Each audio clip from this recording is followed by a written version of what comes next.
Merci beaucoup, chers amis, fidèles téléspectateurs de la 3xw.congofrance.com. Merci toujours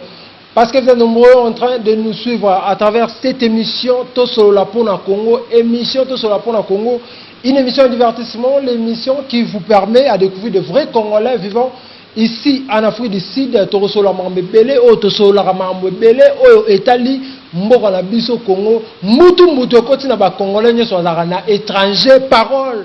Il y a président Félix Tshisekedi ba Congolais bazonga Congo. So ba interprétation ekena ba ndenge na ndenge batu na Congo baza batu ba Congolais bavanda libanda baza troublé. Parce que bate nini tokosola ngona kati ya émission oyo. Tokosola Mambebele kande na ebisaka bino vraiment. Aujourd'hui, j'ai un grand plaisir encore de recevoir pour vous Papa Peter Mukendi auti musika na Durban, musika, so na biso musika eza lokola de Kinshasa à Boma. To Kinshasa to Lubumbashi donc auti vraiment musika aye awa poto sola mambu toujours ya mboka na ye. Comme on a Yannick Wenge naza ndeko na bino congolais, naza ndeko na bino na lukarma to sola makambu ya mboka na biso Congo. Papa Peter Mukendi, bonjour et bienvenue à Johannesburg. Merci ndeko na ngai Yannick Wenge. Merci bandeko bazali kolanda biso na tongo ya lelo. Zamba sali lisusu grâce oyo ezali kopesa na mutu nyonso te. Mais na tongo ya lelo ye apesi biso a confirmer ka ke azana bolingo na kati na biso yango to yepe to solo na bandeko oyo balingaka biso o balandaka biso o balingaka Congo France. To ye poto solo ka makambo ya Congo parce que biso toza ba Congolais. Ata ba pesi biso nationalité mususu mais makila eko changer te ekotela makila ya Congo. Yango wana biso to nimaka ke tozala na nationalité congolaise. OK, merci beaucoup Papa Peter Mukendi. To bandaka na question liboso, Félix Tshisekedi lobi tous les Congolais avant fini l'exil pour les Congolais ou bavana en étranger. Yo pozozonga donc ngape fonazonga batu et batu trouble le monde entier. Pourquoi président Félix Tshisekedi a déclaré bongo que ba Congolais bazonga na Congo? Est-ce que misale ezali? Est-ce que bandako ezali? Est-ce que ba vivre ba Congolais ba vivre libanda ba ko vivre yango na Congo? Merci mingi ndona ngai Yannick Wenge pona mutuna o tuni ngai na tongo ya lelo. Na banzi ke même atanga mo na landaki vidéo yango oyo président Sika Félix Tshisekedi akendaki na Union africaine na mituna oyo batuna kiye kuna epa ya mundele oyo représentant ya HCR na landaki yango pe na Bokebi. Bon kozonga na Congo ezali lisumu te parce que ezali mboka ya bakoko na biso mais ndenge tobimaki Congo tobimaki na lolenge moko te mutu moko te oyo ko boya kozonga epa na bango mais ndenge Félix azui bokonzika sikoyo pona nga alingaki nanu pona dossier ya kozonga Congo alingaki adoser yango nanu parce que pona nga déjà na lobito solai na yo na ebisaki yo ke il faut na zonga Congo na kende ko fund sa business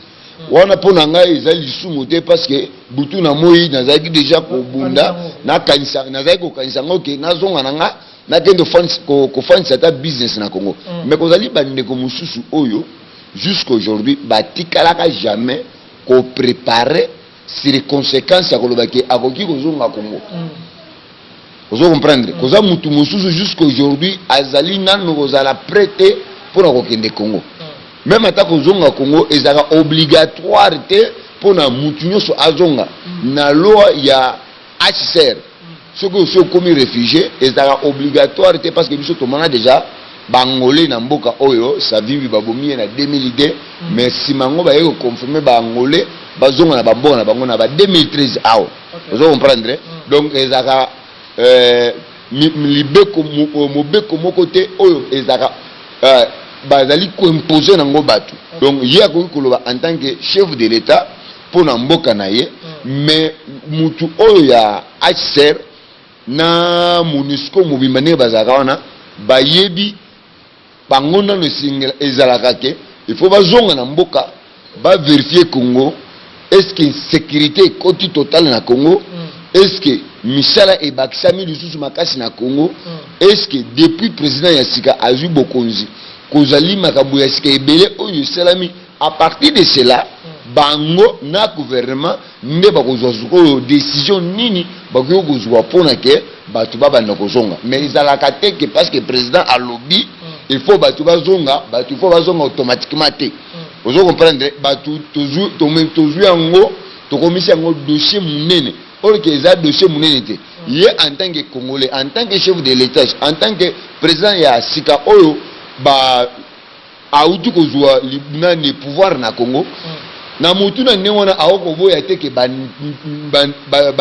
batunanga ba congolais bakozonga na Congo te ozo comprendre mais na loi internationale ba forsaka mutu azonga na mboka na ete jusque mibeko nyonso wana bafandi batali bayokani eske bandeko oyo bazali libanda ya mboka bazali ko mériter kozonga ou bien bakoki ko mériter te mingi sikoyo ezali ya batu oyo babwaka ngunda en tant que ba membre ya UDPS mingi na batu oyo babwaka ngunda ya koloba ke bakimaki Congo pona makambo songolo pakala à partir de cela ne ekoki kosala ke ba congolais oyo bazonga parce que parti politique na bango ezui bokonzi bakoko pesa raison mosusu te oyo ekoki kopekisa bango bazonga Congo te na elonge oyo ngani na landaki mutuna na ye na makambo ya loi international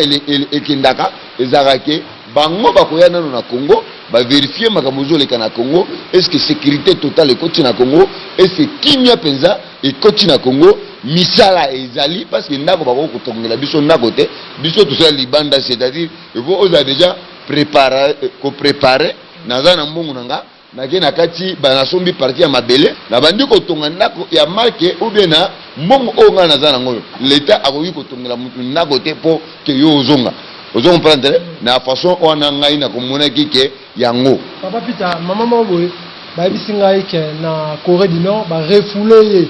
pour la déclaration wana et mususu azaki na Belgique ba bisinga ake ko renouveler mukana na azaki na 10 ans ba pese sur une année ba kitisie mikolo ya ovanda wana omona te ekomi ko bangisa la bato surtout bato babwaka ngunda na koma idete kasi yango nazoloba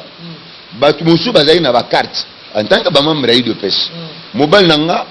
azaki soki cadre ya UDPS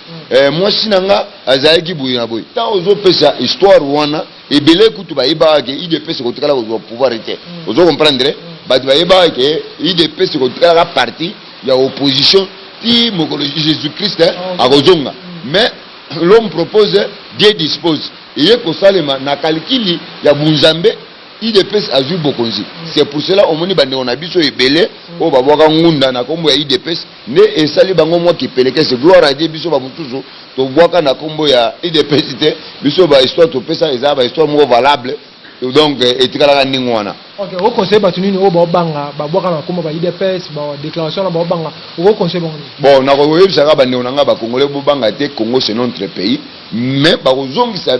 congolais na façon bino bozol talela ngote ba kozongisa ka congolais moko te par force que zonga na mboka na yo te ba kosala ngo na lolengi moko na loi internationale ndenge ezalaka batu ya MONUSCO batu ya HCR ba kozonga nano na Congo batali Congo nano est-ce que sécurité na Congo est quoti total est-ce que kimia ya solo ezali na Congo à partir de cela ne ba ko pimpe kozala ba pibliango na monde entier ya koloba maintenant Congo kimia ekoti ba congolais ba koki kozonga ce n'est pas aujourd'hui ce n'est pas demain ezali kambo oyo ozwa ta 5 ans ezali kambo oyo ozwa ta 10 ans donc pona bino bozuwe yango bozala trop pressé te ya ko loba mais ce que oyebi loi ya refuge ndenge ezalaka donc ngai naza na panique te parce que quand même na sala na ba organisation oyo ya HCR wana na yebi ndenge makambo etambolaka donc ezali likambo te ke congolais oyo sutuka boye amoni lokola liwa bakotile na ndako te. Merci beaucoup cher ami fidèle téléspectateur. Comprenez moment je suis avec papa Peter Mukendi na plateau na biso ya Congo France Info d'ici musala ki kitoko dimano na biso ngala bobenga biso pour participer na plateau na biso. Papa Peter Mukendi parle à présent ya likambo ya Adolphe Muzito toujours ba déclaration na biba ko sala nyos tout ba nuire mboka ti mboka ba Congolais va vivre bien te ba invertisseur ba na mboka na biso basala batonga ba mabiloko te o groupe ça que Congolais zo musala toujours la déclaration la réaction ezani bon ezali kaka motema mabe ya ba Congolais ceux qui a ibi Congolais bongi Congolais comme on lit 5 fois par jour azali na stress na vite azali na ba travailleur azui c'est comme ça biso ba Congolais ni toujours boma mboka na biso toza na amour ya Congo te Mozitu na déclaration na ye asali na TV5 eza soni eza eloko moko te akoki koluba en tant que politicien akoki jamais parce que tout le membre ya nini ya parti politique na bango eloko moko te bango Mozitu azalaka en tant que premier ministre ya mboka na biso asala pona même bandeko na ye oyo ya kati ya parti politique na ye donc ezali kolakisa ke a travailler na Rwanda mutuchi totikala koyoka déclaration ya mabete na Mozitu a travailler na munguna ya ba Congolais oyo ba Belge na ba Français ba imposer ba Congolais Rwanda na kati na ye Mozitu ayebi ke muto oyo aza Rwanda du sang mais Mozitu andima a travailler na ye wana ezali ki bien Mozitu yibi mongo na Congo ya kosakana te azana ba immeuble azali na mbongo na lobela rappel na émission mususu na ba ye mwasi na ye ngalula bakanga ye na $500,000 na aéroport kuna na États-Unis d'Amérique batunaka ye ozali nani po ozala na montant boye na maboko na yo yango nazali koloba boye bandeko na ngai bato bazoboma Congo ezali ka ba Congolais ba Congolais bazako mingi ba osala politique pour na ko servir écoloté mais ba osala politique pour na intérêt personnel ba Congolais bazali ko kufa nanzala mais koza ba mususu bazali na mbongo oyo ba komisi yango ba oreye ba Congolais bazali ko souffrir na Congo wana ndeko na ngai Yannick mais ba mususu bazali ko sepela na pasi ya ba Congolais mususu yango tozali ko loba boye Mozitu ba propos oyo ayi asalaki wana ezali ba propos satanique ezali ba propos ya mwana nzambe te parce que mwana nzambe nyonso oyo azali na bolingo akoki jamais ko sepela ndeko na ye azali kolala nzala mais ya azali kolia soki mutu azali kobimisa ba proposition ya ndenge wana au sentir peut-être que batu oyo bazali bandoki baza batu bazo mela makila ya ba Congolais baza batu oyo bazali na esengo soki bandeko mususu bazali ko souffrir ye azali pembeni ya politique na Rwanda mutuchi totikala koyoka même pas un jour asali déclaration contre mutuchi wana koloba ke tozali na mutuchi na mboka na biso asali na yesoki combien des années ba bengani yende na parti politique na bango ya Pareko et nanini ya Palu pardon na Palu ba bengani ye na 23h donc tongo les gens c'est tani Mozitu a commis opposant est-ce que ce tolandi pesant na réalité bandeko bazali kolanda biso est-ce que Mozitu a okozala opposant oyo azaiki na Kabila azaiki bazali ko servir Kabila tant baboyi ki akoki jamais parce que bazali na problème Mozitu azali na problème na kati ya parti politique na bango à partir de cela take ko présenter candidature na ye nde ba bloquer ye balobi ke ozali na problème boke na aussi ça makambo oboza nango c'est comme ça Mozitu ayeko koma opposant en réalité Mozitu aza opposant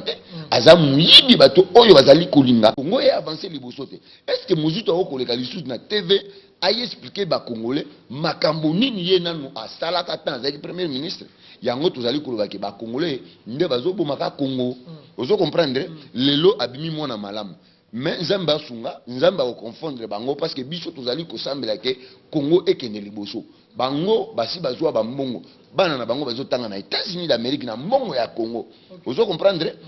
bango bana na bango bazotanga libanda na mbongo ya Congo bayibi ba pied Congo vous comprenez na yebi ke nzambe a confondre ba ndoki nyonso oyo bazolinga Congo ekende liboso te ba ndoki nyonso bazomela makila ba Congolais ba koti na ba maison franc-maçonnerie pona ke Congo ekende liboso te biso tozali kana kondima ke nzambe oyo apesa biso Congo a confondre ba nguna nyonso ya Congo. Merci beaucoup, Papa Peter Mukendi. Tout est solo dans le Félix Tshisekedi, président, nommé comme deuxième vice-président de l'Union africaine. Mais Babi est suspect. Babi maman est en CC. Bon, Union africaine les alliés organisation internationale les alliés loko moroté et bombani na se mesa pour sobineni le bombani pour rapporter serment mutu moroté ata moroté représentant moroté Union africaine azara te ba représenter ba pays bazaki ba ambassadeur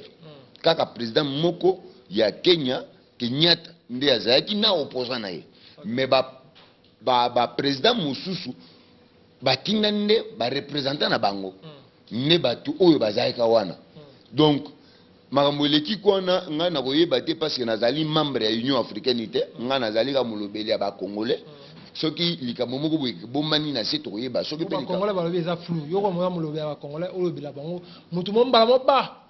deuxième ya flou eza te makambo ya flou ezali te na organisation on ezali boye 2020 oyo tozo kota 2020 Ramaphosa président ya Afrique du Sud né à Kozala président ya Union africaine. Okay. En 2021, va préparer déjà ce Congo né et Kozala, Mukambi Oyo Azali na kati ya Congo né à Kozala Skoyo, président Union africaine. C'est comme ça que Ramaphosa Azali premier vice-président, yé Abimi deuxième vice-président. C'est-à-dire en 2021, yé à Kozala nani à Kozala président ya Union africaine. Néolanga ya nikitika na bete yo lisolo moko oyebi Congo.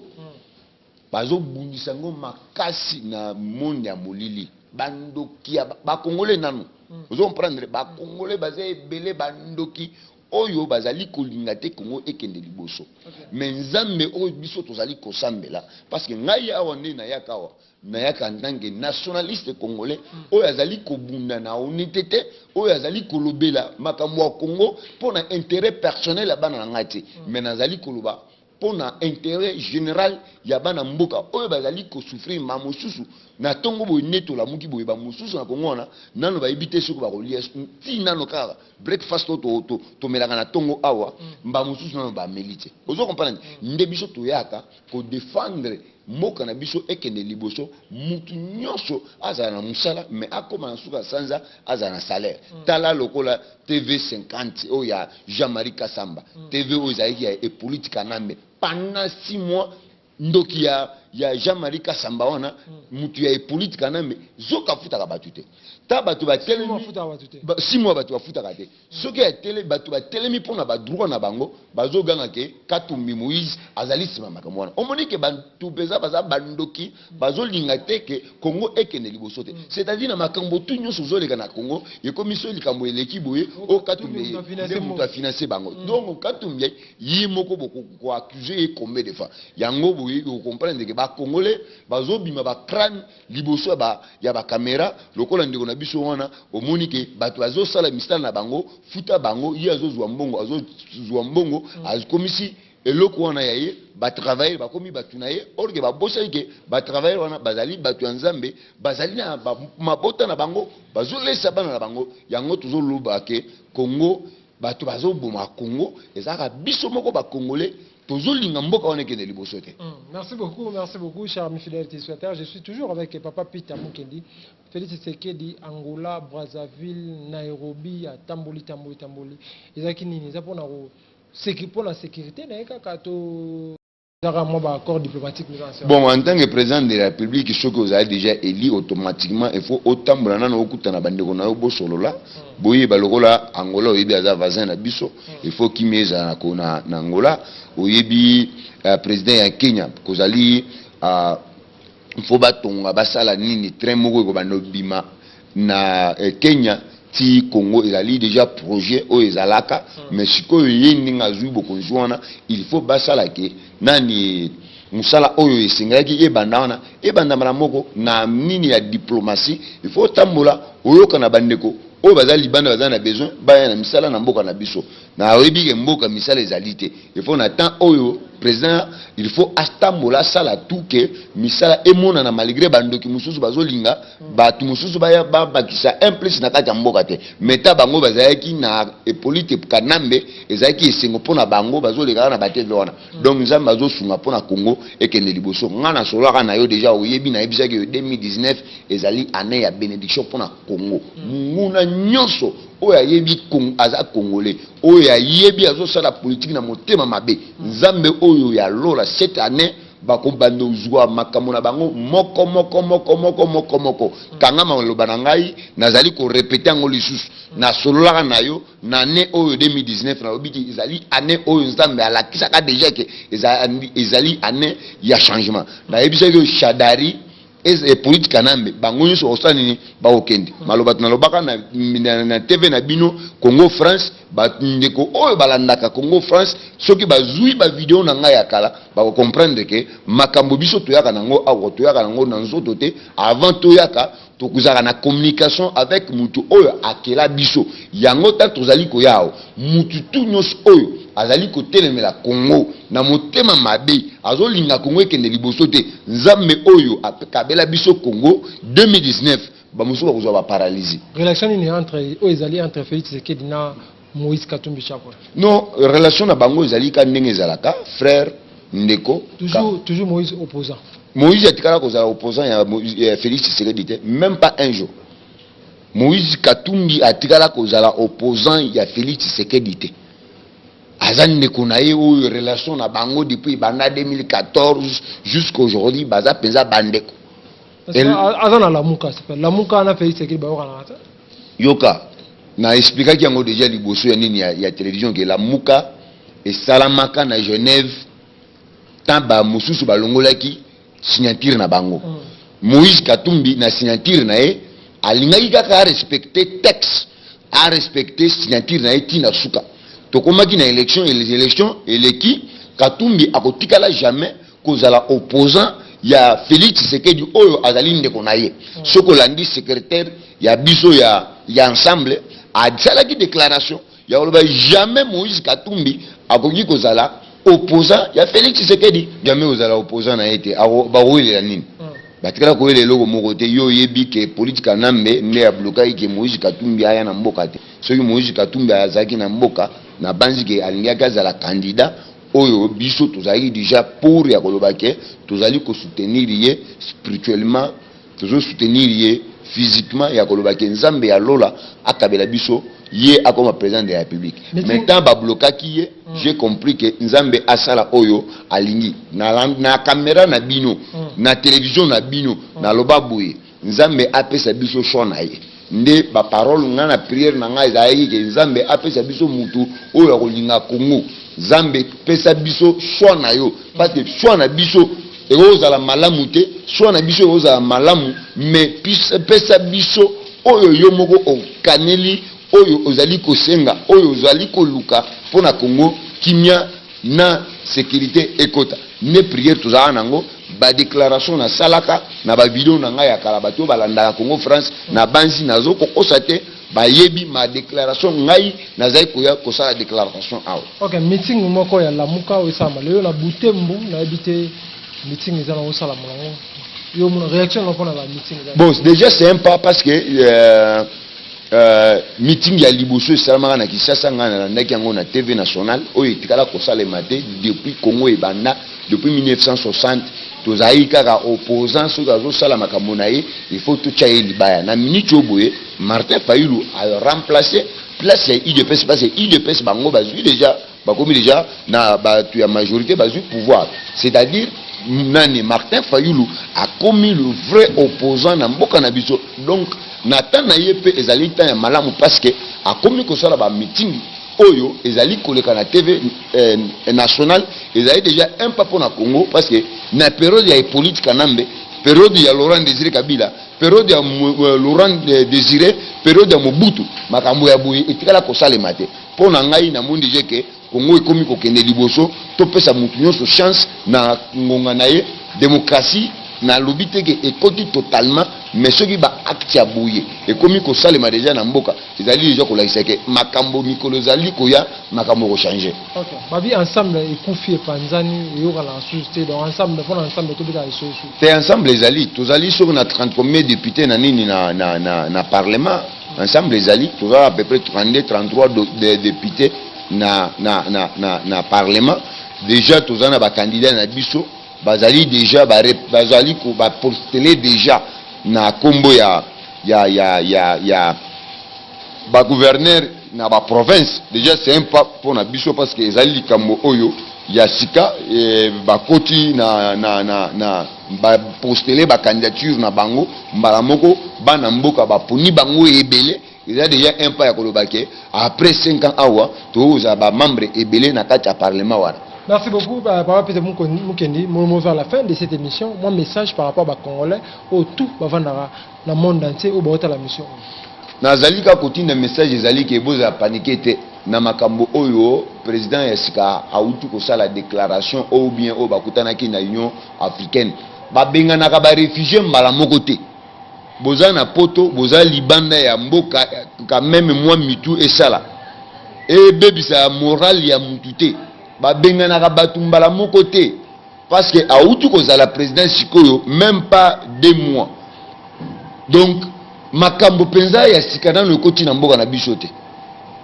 Eloko mokote ya sika o bisoto bandi to moni ke eloko ya sika ezali minda ezali ka ndengwana ma ezali te makambo ebele na mboka ezali te. Donc c'est-à-dire ezali déclaration en tant que président de la République oyo akoki jamais koboya bantuna ye libanda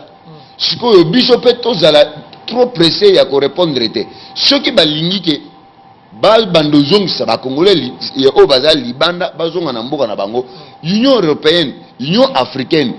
monde entier nani MONUSCO HCR bakozonga na Congo pour na ba vérifier est-ce que ba congolais bakoki kozonga ou bien bakozonga te nde moi message muke tozaki nango pour na mukolo ya lelo boza paniquer te Congo za mboka na biso au moins soko boma mutu soko boma mutu te ba mususu kalikili na koki te oyebi ke mutu na muzo ba kalikili na ye donc tokozonga biso nyonso nzela moko te boza paniquer te ngunda ezali kopesa masoki ozali awa en Afrique du Sud biso tozana na Dirban ezopesa ngunda babezaka ba skra masli skra au sambi bien te une signification ya skra même ata mutu azana na statut soki asengi nani alingi asenga résidence ba pesa bango lisusu skra c'est-à-dire makambo yo lobaka wana ezali na mutu na makolo te une signification ya skra mais batu soko opesi histoire na yo ya bien statut ezopesa marate depuis 2015 makamukana bazopesa zalingunda o ya 1 mois après obande ozo ngunda ya 6 mois. OK, merci beaucoup Papa Peter Mukendi. Moi quelques mots na bande to batale biso poto kabana ole. Na pesi bana mzambe nyonso mbote. Na pesi bino mbote na yebike tozaka na kati ya prière. Nzambe na biso atika ko chouete.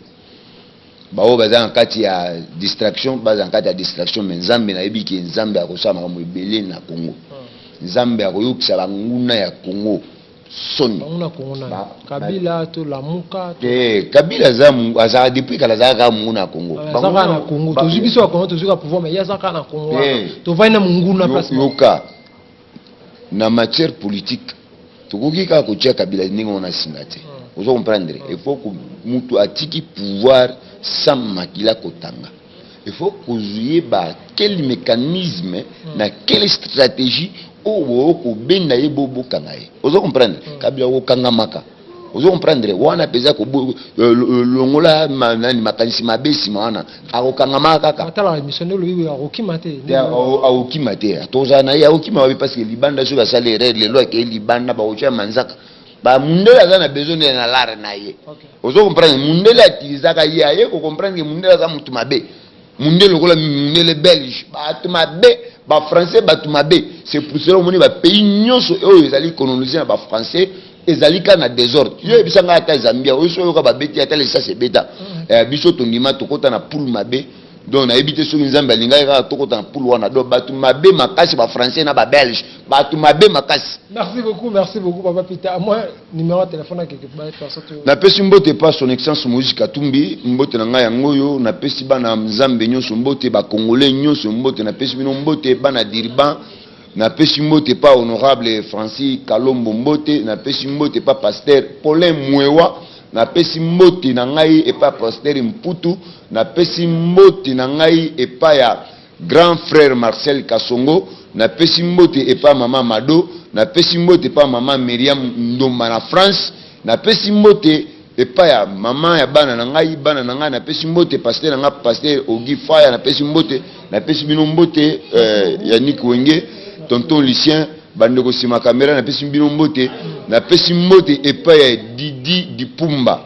mwana Nzambe mbote yango musala ezokende ka kitoko Nzambe a batela Congo France. Merci beaucoup, chers amis fidèles téléspectateurs de la 3xw.congofrance.com. Merci beaucoup à tout le monde qui a suivi cette émission. Merci beaucoup à Betty Mbemba. Merci à Angola. Merci beaucoup à Paulo d'Angola.